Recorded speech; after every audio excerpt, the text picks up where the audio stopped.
फांसीवाद रविंद्र राय ने बातों को आपके समक्ष रखा और इस क्रम में उन्होंने फांसीवाद के अलग अलग विधियों को, हिटलर के विनय के कानून को और इसके साथ साथ अभी जो वर्तमान परिस्थितियों पर भी उन्होंने प्रकाश डाला।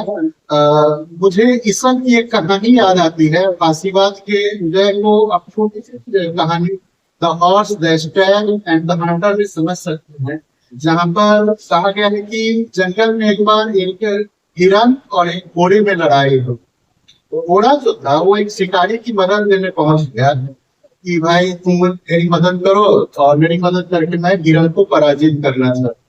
तो हिरन शिकारी जो था वो घोड़ा को बोला ठीक है मैं तुम्हारी मदद करूंगा, लेकिन इसके बदले मैं तुम्हारे मुंह में एक लगाम डालूंगा ताकि जब मैं हिरन से लड़ रहा हूँ तो मैं तुम्हें नियंत्रित कर सकूं, जिस दिशा में हिरन भाग रहा है उस दिशा में तुझे ले जा सकूं, तब तो मैं हिरन को मारूंगा। तो मैं तुम्हारे मुंह में एक लगाम डालूंगा और तुम्हारे पीठ पर एक जीन डालूंगा ताकि मैं उस पर बैठ करके अपना बैलेंस बना सकूं, तभी मैं तुम्हें हिरन से जिता सकता हूँ। तो घोड़ा खुशी तैयार हो गया और शिकारी ने उसके मुंह में लगाम भी डाल दिया और उसके पीठ पर जीन भी डाल दिया। इसके बाद घोड़ा हिरन शिकारी की सहायता से हिरन को पराजित करने में सफल भी हो गया। जब ये सारे काम हो गए तब घोड़ा ने कहा भाई हम तो ये लगाम और इस जीवन की तो जरूरत नहीं है, लेकिन मतलब इसकी क्या चलती है, इसे रहने दो। और वो फिर वही प्रक्रिया चलती रह गई। तो जिस प्रकार से हमारे समाज में हम किसी ग्रुप से लड़ने के लिए किसी ग्रुप को अपना मोहरा बनाते हैं, तो यही प्रवृत्ति बढ़ते बढ़ते बढ़ते बढ़ते फांसीवादी चंगुल में हमें फंसाती है।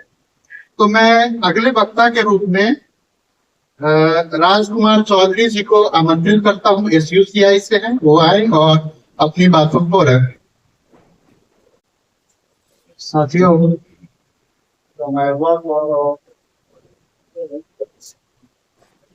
रविंद्र राय जी ने काफी विस्तार से बातें रखी हैं। मैं चंद बातें शेयर करना चाहूंगा आप लोगों से। सबसे बड़ी बात है कि फांसीवाद जिसकी बात हम लोग कर रहे हैं और इसको लेकर आज हम सभी चिंतित हैं,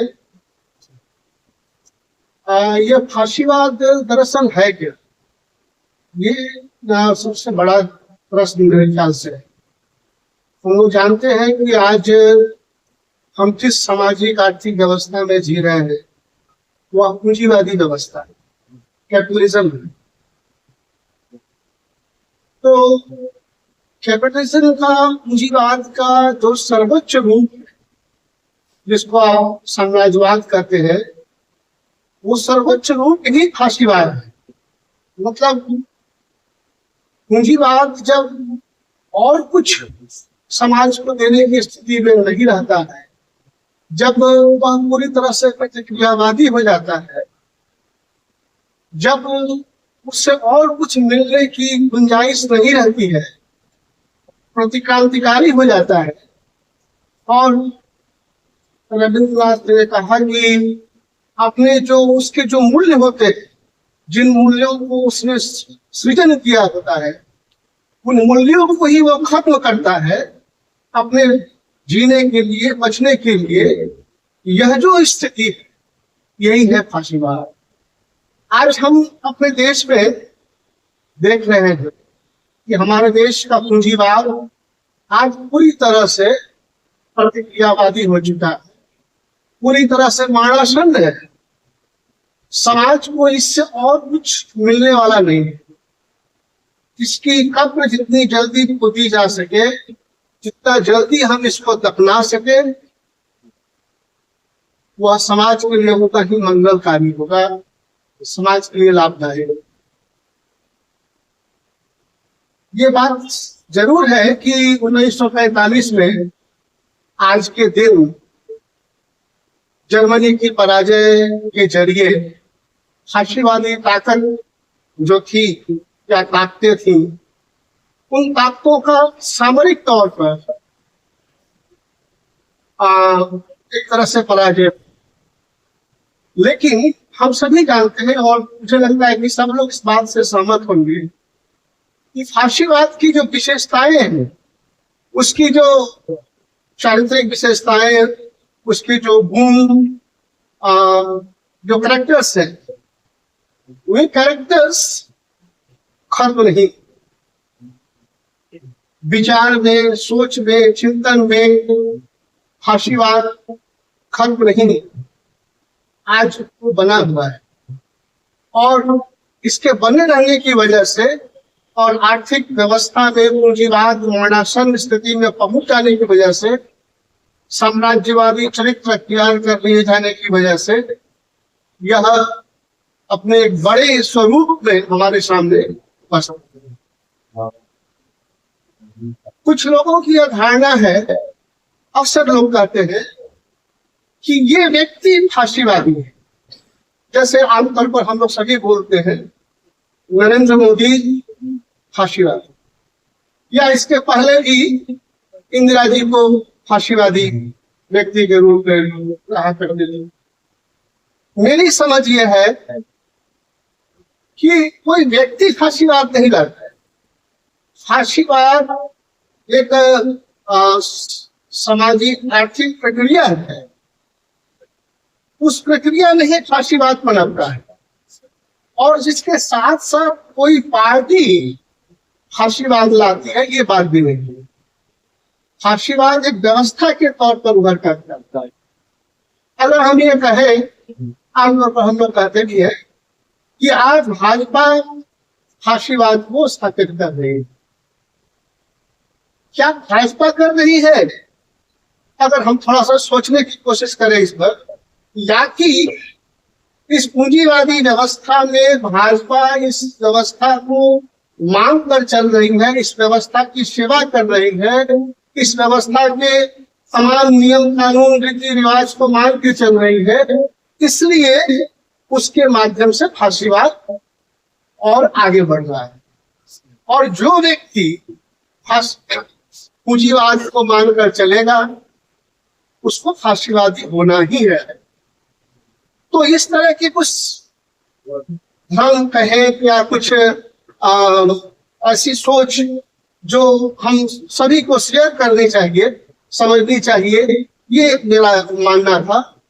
दूसरा मेरा मानना है कि फांसीवाद की पराजय के बाद आज, खास करके आज के संदर्भ में, उसका सबक क्या होना चाहिए?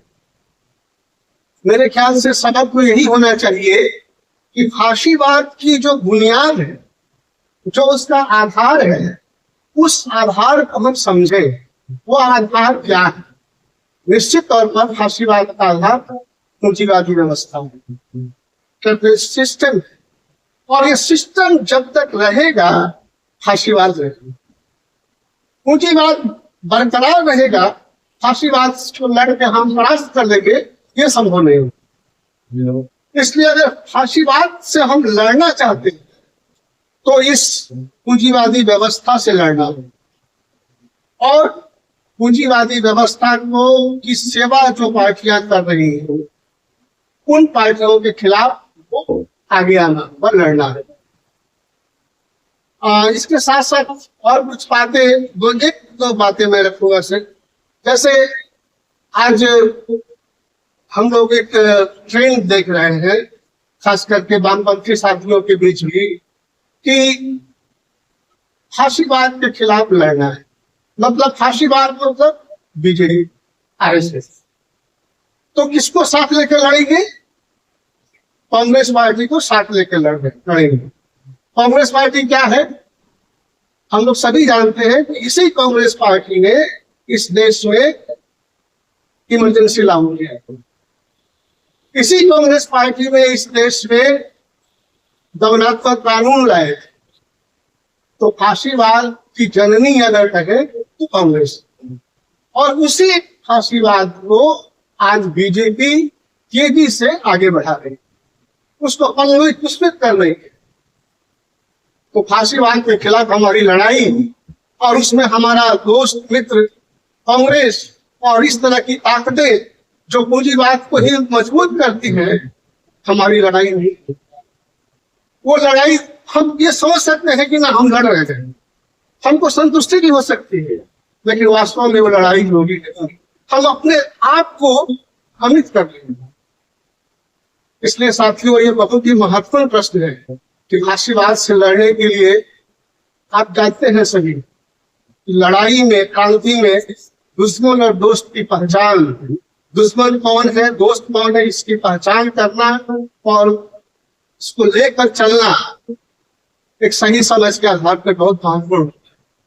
तो जिनके खिलाफ हमको लड़ना है, किनको किनको लेकर हम लड़ेंगे, ये महत्वपूर्ण बात है।